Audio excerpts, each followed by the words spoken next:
Here we are in week 3.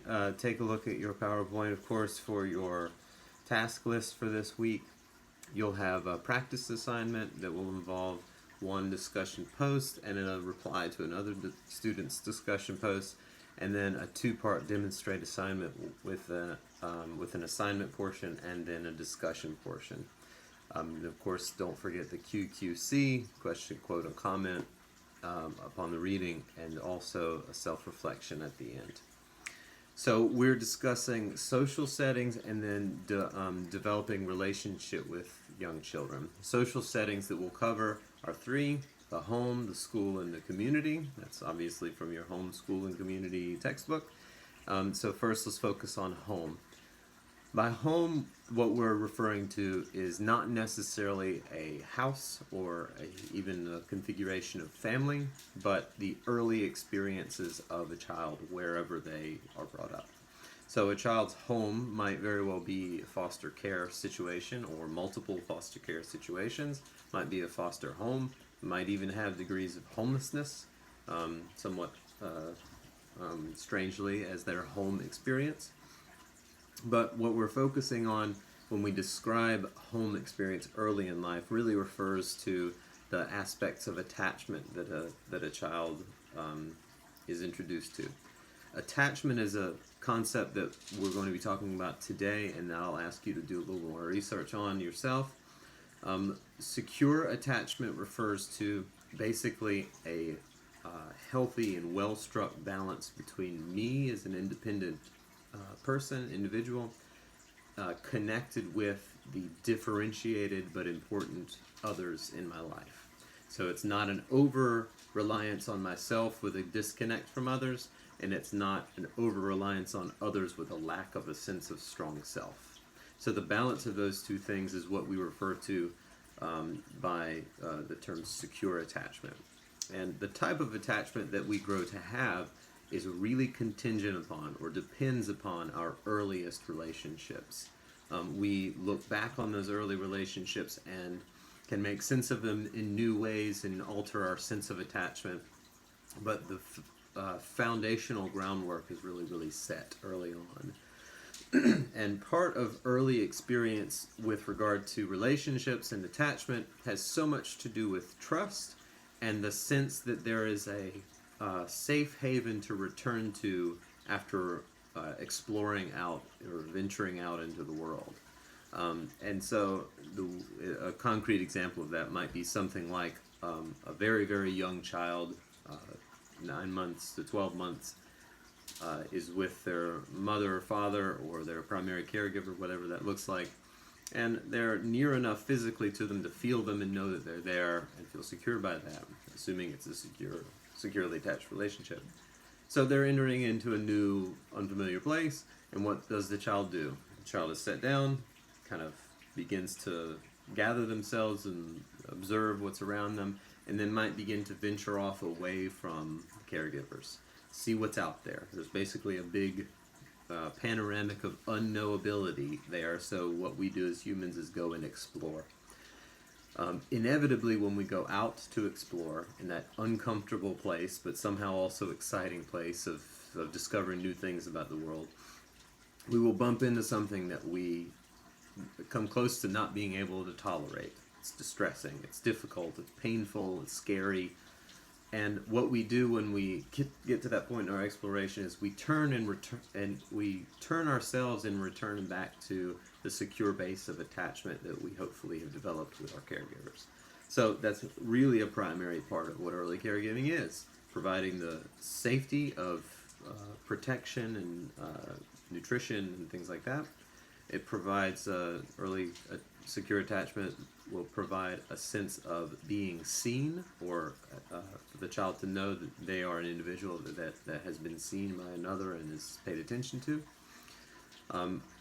Secure attachment helps children feel soothed. So that example I gave was they're distressed and overcome with emotion, and the caregiver ideally will help them regulate those emotions. And ultimately, there's a sense of I'm okay. That's a secure sense of being in the world.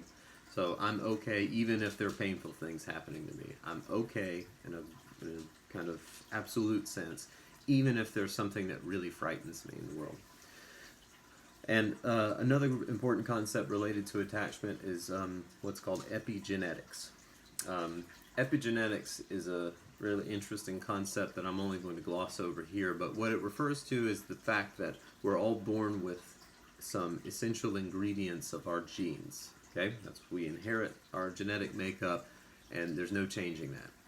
What does happen to be modified, though, through experience is the way that those genes are actually expressed. The way that they actually come to be a part of our personality is heavily dependent upon our relationships early in life. So even though we inherit genes very directly and biologically, that's the experience of nature, in nature and nurture, we inherit this thing, we can't do anything about it. But the balance of the more constructivist idea of balancing nature and nurture is the fact that we have those, and then those genes can actually be expressed in a multitude of ways. And the ways that they come to be expressed are based on our early experiences. So that's a little bit about the home. Moving out to the school.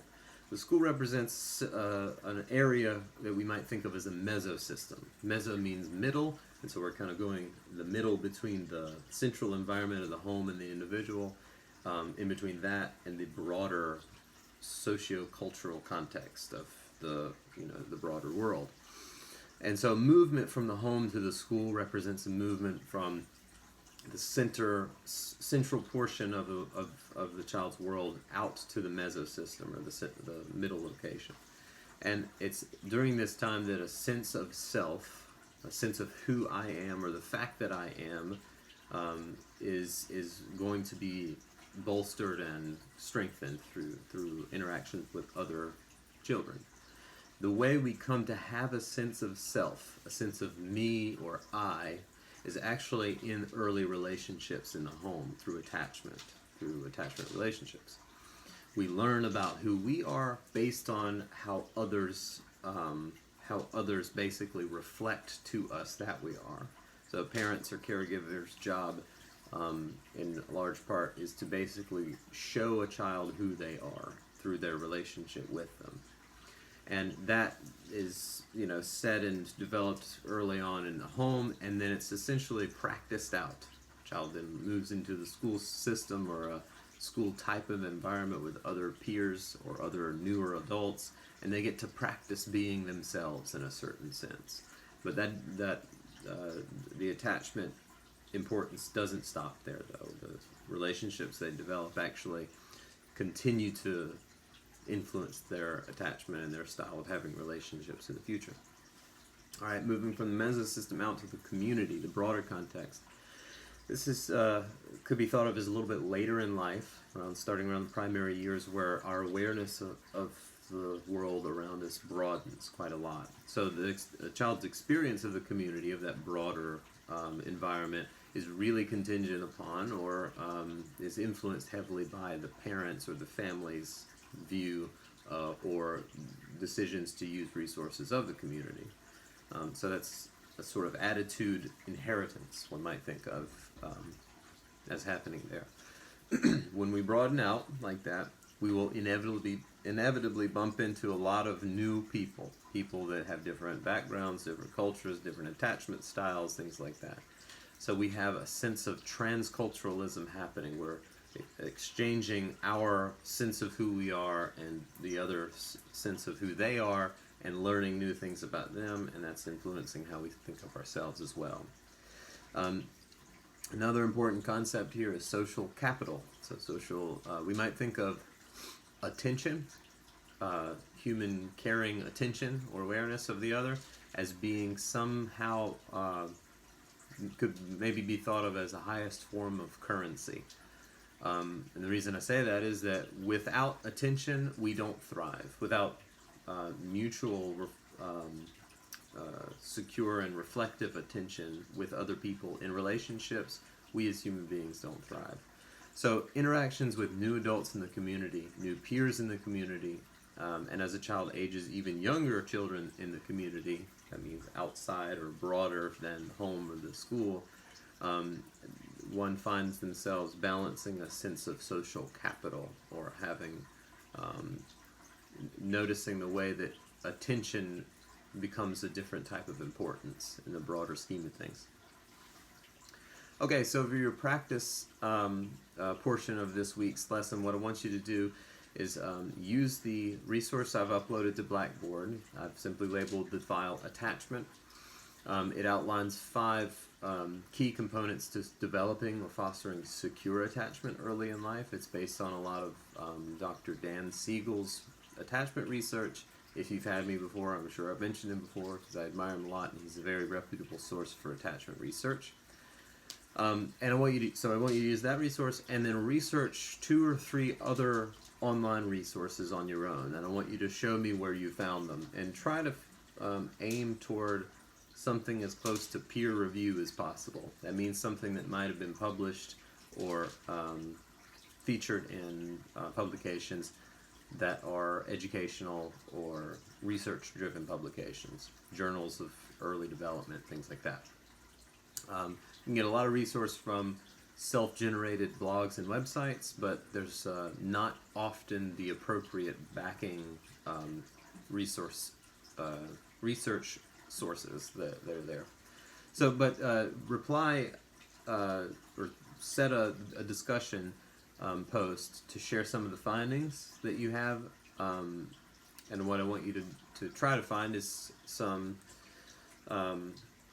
information a little more at a little more depth, describing how attachment tends to influence the sense of individual self. Okay, so in other words, I want you to describe to me some information about how early relationships and attachment development leads to a person feeling a secure individuality of who they are in a certain sense. Okay, so share some of that information and then reply to one other student's post as well. I've given you a few guiding questions in the PowerPoint. I want you to address some of the things that I've outlined there, and use that as a jumping off point. All right, we're going to switch gears to developing relationships with children. So that's a little bit about the settings that a child moves into throughout different stages in life. Now, how do we approach them when they're in your lives as professionals? So a key part of teaching, guiding, healing, therapy with anyone, but especially a child, is developing a positive and comfortable feeling rapport in early relationship. And so a really helpful way to begin doing that is basically by showing interest in the child, authentic interest. So try to find something that you can actually genuinely admire about who they are, or their interests, or things you share with them, things like that, to allow them to feel connection with you as a very beginning point. This may start earlier than the school year starts if you're going to be teaching, by doing things like home visits, where you go into the child's home and meet their family, you talk to them, they see you and their home environment, which makes the transition to that mesosystem of the school much more smooth.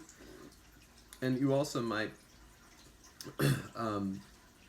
put yourself in positions at school or in other locations, like if you're doing therapy with them, in smaller groups or even one-to-one, so that you can really pour your attention into them, so that you can get some more, not only get more information, but allow them to see you investing your attention in them.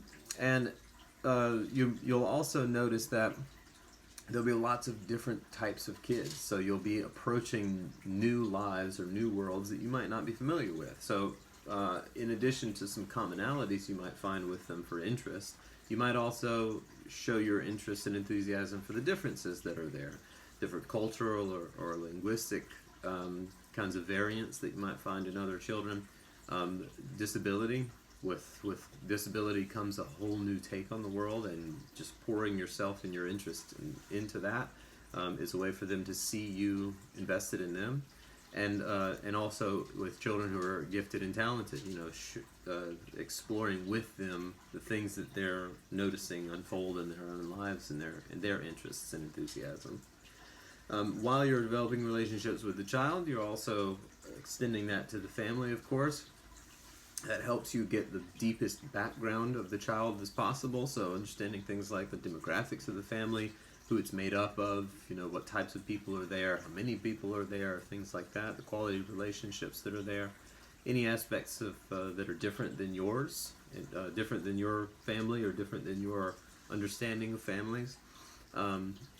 Things like that. You're picking out things that are common and allowing yourself to use those commonalities as threads to connect to your relationship with them, and you're seeking out differences to allow the differences to be used to thread you together with them in relationship. So basically building relationships like that is, the name of the game is using all that there is, in however form you find it, to be more of a building block to a relationship that is aimed at mutual thriving, your own improvement and growth, and the child's and the family's. So part of that is understanding strengths. These things are going really well in the development. And it's also about understanding concerns, aspects in which you might be able to be useful, a useful intervention for the family and the child. All right, for the for the demonstrate portion of this week, what I want you to do is answer the questions that I've given you in the PowerPoint slide as an assignment. So I've just thrown a few questions in a string there on one of the slides. That are more specific to you and your own experience. And then what I want you to do, in addition to that, is develop a discussion post that you can treat as somewhat like a back pocket resource for yourself to start. I kind of think of it as like starting small talk conversation with children that you want to get to know. So an example of that might be something like, tell me about a time that you felt really happy. Tell me about a time that something really exciting happened to you. What was your favorite gift you got for the previous holiday, whatever that is. Another really good one is something like, tell me about the people in your family, and you can follow that up with something like, well, why don't you describe them in like 1 or 2 words? How would you describe them in a couple of words? That gives you a lot of stuff to discuss and lots of windows of opportunity for you to pour into them, as I've mentioned before, with your caring, enthusiastic, and genuine attention. I want you to write, I want you to try to use some of the things that you include on that back pocket list in real time, okay? So I want you to actually try to use them in relationships with young children, or if it's applicable to adult situations or pure conversations, try to use them in some of those situations too. And then I want you to write a reflection, doesn't have to be long, just a small paragraph of what that experience was like for you, to use some of those conversation starters that you sort of plan out beforehand, and how it worked, if you felt awkward doing it, or if it was more of an integrated flow to your conversation and it allowed it to enrich itself. So use that as a discussion post and include it with your back pocket list. And in addition to those couple of things, make sure that as every week you use the QQC, question, quote, and comment for the reading that you do, and the self-reflection at the end of the PowerPoint there. All right, so as usual, if you have any questions or concerns or confusion, just reach out to me, and otherwise, have a good week.